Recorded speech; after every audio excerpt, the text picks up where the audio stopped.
कमळी या मालिकेच्या येणाऱ्या पुढील काही भागामध्ये आपल्याला जबरदस्त असा ट्विस्ट पाहायला मिळणार आहे. इथे अन्नपूर्णाची मोठी नात म्हणजेच कमळी, त्या कमळीचा अपमान करणारी, तिला हाताला धरून घराबाहेर काढणारी कामिनी मात्र आता इकडे अन्नपूर्णाच्या तडाख्यात सापडलेली असते. अन्नपूर्णाने मात्र कोणताच विचार न करता तिला चांगलंच झोडलेलं असतं, तिच्या कानाखाली मारलेली असते. हे सगळं कशा पद्धतीने कसं झालं आहे आणि त्याचबरोबर का, ह्या सगळ्या गोष्टी आपल्याला या आजच्या ट्विस्टमध्ये पाहायच्या आहेत, जाणून घ्यायच्या आहेत. त्यामुळे प्रेक्षकांनो, हा व्हिडिओ शेवटपर्यंत नक्कीच पहा. जेव्हा कमळी आणि त्याचबरोबर राजन हे दोघेही मिळून जेव्हा खूप मोठा प्लॅन करतात आणि तो प्लॅन असतो दुसरा तिसरा काहीही नाही तर कमळी, तूच आता मला ह्या संकटातून वाचवू शकतेस आणि तूच ती आहेस जी अन्नपूर्णाची मोठी नात म्हणून घरामध्ये येऊ शकते. ह्या सगळ्या गोष्टी जेव्हा दोघांमध्ये होतात तेव्हा मात्र इकडे आता कमळी राजनला मदत करण्यासाठी तयार झालेली असते. आणि जेव्हा ती इथे घरामध्ये येते, घरामध्ये आल्याबरोबर लगेचच आता इकडे ती अन्नपूर्णाच्या पायामध्ये बसत असते. आणि अन्नपूर्णाच्या पायामध्ये बसल्यानंतर ती म्हणत असते, अन्नपूर्णाजी, म्या आलेलो आहे. म्या म्हणजे तुमची नात आलेली आहे. तुम्ही अजिबात आता काळजी करू नका. सदानंद आजोबाला तर डे वनपासूनच माहिती असतं की कमळीच त्यांची मोठी नात आहे. कारण त्यांच्या आईची जन्मखून तिच्या हातावरती असते आणि त्यांच्या आईची जन्मखून हातावर असल्या कारणाने त्यांना त्या गोष्टीची खात्री झालेली असते की कमळीच त्यांची नात आहे. शिवाय ती गावाकडून आहे. आणि ह्या सगळ्या गोष्टी होत असताना आपण पाहतो की आता इकडे कामिनी मात्र तिच्यावर रागराग करत असते, तिचा तिरस्कार करत असते. त्याचबरोबर ती तिच्याकडे काही पुरावे सुद्धा मागत असते आणि म्हणत असते, तू ह्या घरची नात कशी असशील? हे होणं शक्यच नाहीये. कारण तुला असं का वाटतंय की तू ह्या घरची नात आहेस म्हणून? ह्या गोष्टी अजिबात खऱ्या नाहीयेत असं तिने स्पष्टपणे सांगितलेलं असतं, बोललेलं असतं. तेव्हा कमळीकडे एक नाही तर अनेक पुरावे कमळीने दाखवलेले असतात. सोबतच राजनने सुद्धा एक खूप मोठा भयानक असा पुरावा दाखवलेला असतो. आणि त्याने खूप मोठा भयानक असा पुरावा दाखवल्यानंतर आपण पाहतो की इकडे आता जी काही कमळी आहे ती कमळी धावतच जाते आणि धावतच जाऊन राजनला घट्ट मिठी मारत असते. आता राजनला घट्ट मिठी मारल्यानंतर राजनला तर फारच आनंद होत असतो. राजन म्हणत असतो, कमळी खरंच तूच गती. कारण मला जेव्हा तू मला जेव्हा भेटलीस ना, तेव्हा मला फारच छान वाटले बघ. खरं सांगू का तुला कमळी, इथे तू जेव्हा आलीस आणि जेव्हा तू मला भेटलीस ना, तेव्हाच मला पूर्ण ह्या गोष्टीची खात्री होती की माझी नात दुसरी तिसरी कोणीही नाही तर ती फक्त आणि फक्त इथे तूच आहेस. हे सगळं ऋषीसाठी खूपच नवीन असतं. तेव्हा तो म्हणत असतो, मला तर एका गोष्टीची इथे कल्पनासुद्धा नाही आहे की हे सगळं काय आहे. तेव्हा नयनतारा त्याला विचारत असते, ऋषी हे सगळं तुला माहिती होतं का? त्यावर ऋषी म्हणत असतो, नाही गाई, मला हे काहीच माहिती नव्हतं आणि ह्या सगळ्या गोष्टी माझ्यासाठी फारच नवीन आहेत, जसं की तुझ्यासाठी हे सगळं नवीन आहे. तेव्हा आता इकडे कमळी पुन्हा कामिनीकडे जाते आणि ती म्हणत असते, तुम्हाला काय वाटलं की इकडे अन्नपूर्णा आजीची मोठी नात येणार नाही आणि ती न आल्यामुळे तुमच्याच नावे किंवा तुमच्या अनेकाच्या नावे ही सगळी प्रॉपर्टी होईल आणि तुम्हाला त्या सर्व गोष्टीचा आनंद होईल आणि मी तो तुम्हाला आनंद घेऊ देईल असं कसंच वाटलं तुम्हाला? हे सगळं आता ती इथे बोलत असते. त्याचबरोबर हे सगळं काही बोलल्यानंतर कमळी आलेल्या माणसांचे सुद्धा आभार मानत असते.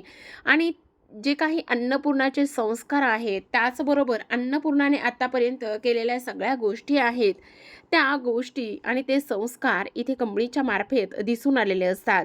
हे आता नयनताराला सुद्धा खूपच जास्त नवीन आणि त्याचसोबत वेगळं असतं. कारण आत्तापर्यंतचं कमळीबद्दलचं त्यांचं मत आणि त्या गोष्टी पूर्णतः अपोजिट असतात. आता कमळी अन्नपूर्णाच्या पायाशी जाऊन बसते आणि त्यांना समजावते, म्हणत असते, आजी तुम्ही अजिबात काळजी करू नका. काही जरी झालं ना तरी सुद्धा इथे मी आलेली आहे. तुम्ही मला एवढे दिवस शोधताय, एवढे दिवस झालं ह्या सगळ्या गोष्टी होत आहेत, पण आपण आजी आणि नात या नात्याने कधी भेटलोच नाही. मान्य आहे तुम्ही मला नात म्हणायचा, मी तुम्हाला आजी म्हणायचं, पण आज जेव्हा मला समजले ना की मीच तुमची खरी नात आहे, मीच तुमची मोठी नात आहे, तेव्हा मात्र इथे माझा आनंद गगनात मावेना. कारण तुमच्यासारखी आजी असणं आणि तुमच्यासारखी आजी भेटणं हे प्रत्येक नातीसाठी एक नशीबच आहे किंवा एक खूप मोठं सौभाग्य आहे, असं ती बोलू लागते. त्याचसोबत अन्नपूर्णाला हे सगळं काही समजत असतं. अन्नपूर्णाची आता कमळी काळजी घेऊ लागलेली असते, कारण तिला त्यांना बरं करायचं असतं. सोबतच आपण पाहतो की कामिनी आता खोलीमध्ये असते. कामिनी खोलीमध्ये असताना ती म्हणत असते, आत्तापर्यंत आपल्याला असं वाटत होतं किंवा आपण ह्या गोष्टी इथे गृहीत धरत होतो की काही जरी झालं ना, तरीसुद्धा एक गोष्ट मात्र महत्त्वाची आहे, की अन्नपूर्णाची मोठी नात जिवंत आहे आणि ती आपल्याला भेटत नव्हती. आपण तिला किती क्षणी कुठे-कुठे शोधण्याचा प्रयत्न केला नाही.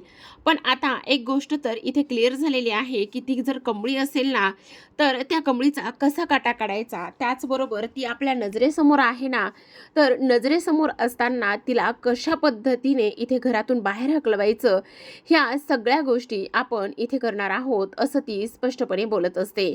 आता ह्या सगळ्या गोष्टी बोलल्यानंतर रागिणी म्हणत असते, पण आई हे सगळं कसं करायचं आहे? कशा पद्धतीने ह्या सगळ्या गोष्टी करायच्या तुला तरी समजतंय का? त्यावर ती म्हणत असते, "तू नको काळजी करूस. हे बघ, आता तिला काय इकडे आनंद साजरा करायचा आहे ना, तेवढा आनंद साजरा करू दे. पण एकदा का इकडे आपल्या हाती काही गोष्टी लागल्या आणि आपल्या हाती काही गोष्टी लागल्या ना, तर मग बघ आपण काय करतोय आणि काय नाही ते." तेव्हा इकडे अनिका फारच चिडचिड करत असते. ती म्हणत असते, "इथे मी एवढ्या मोठ्या प्रॉपर्टीची मालकीण व्हायला लागले होते आणि एवढ्या मोठ्या प्रॉपर्टीची मालकीण मी होऊन सुद्धा शेवटी माझ्या हाती काहीच लागलं नाही." आणि तेव्हा कामिनी तिला म्हणत असते, "तू काळजी करू नकोस. जोपर्यंत ही आजी आहे, तोपर्यंत तुला काळजी करण्याची काहीच गरज नाही." तेव्हा इकडे आता कमळी इथे अन्नपूर्णाची काळजी घेत असते आणि तेव्हा तिला जेवण वगैरे भरून औषध गोळ्या देऊन नुकतंच तिने झोपवलेलं असतं. तेवढ्यातच कामिनी तिथे येते. आता कामिनी तिथे आल्यानंतर ती इकडे कमळीला म्हणत असते, "काय गे? काय चाललेलं आहे तुझं? तू इथे काय करतेस?" त्यावर कमळी म्हणत असते, "काही नाही, आजीची सेवा करते. आता जेवण भरवले, गोळ्या औषधं दिल्यात आणि तिला झोपवले." तेव्हा कामिनी म्हणते, "आता त्या आजीची सेवा करून झाली ना, चल मग मी तुझी सेवा करते."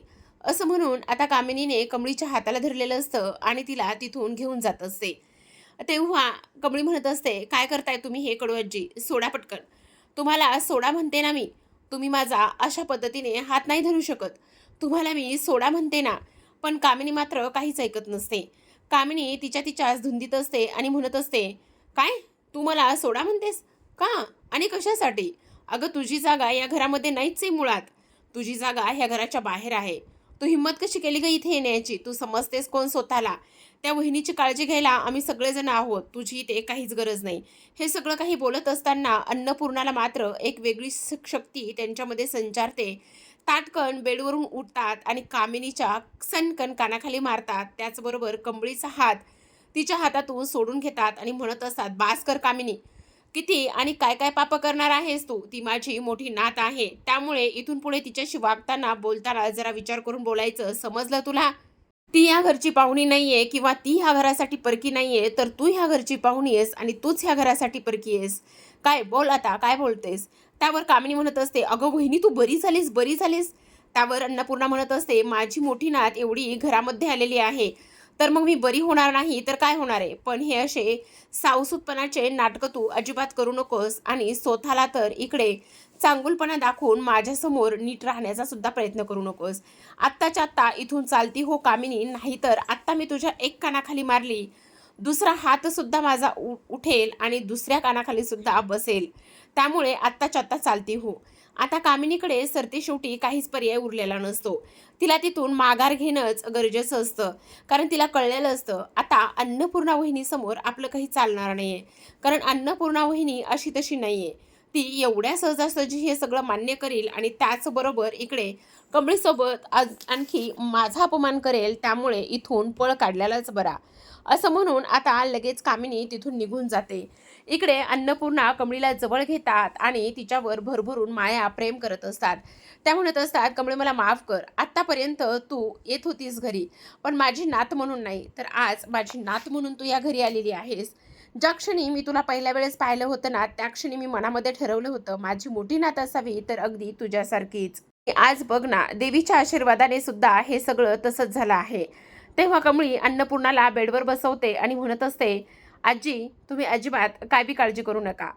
हे बघा, मी आता आलेलो आहे ना, तर तुमची ही प्रॉपर्टी, त्याचबरोबर तुमचा हा बिझनेस मी दुपटीने वाढवून दाखवेल आणि त्याचबरोबर इथे कमळीचा डाव म्हणजे वाईटावर घाव ही जी म्हण आहे ना, ती सुद्धा म्हण मी इथे त्या कडू आजीसमोर खरी करून दाखवेल. त्या कडू आजीला चांगलाच धडा शिकवेल मी. आजी, तुम्ही अजिबात काळजी करू नका.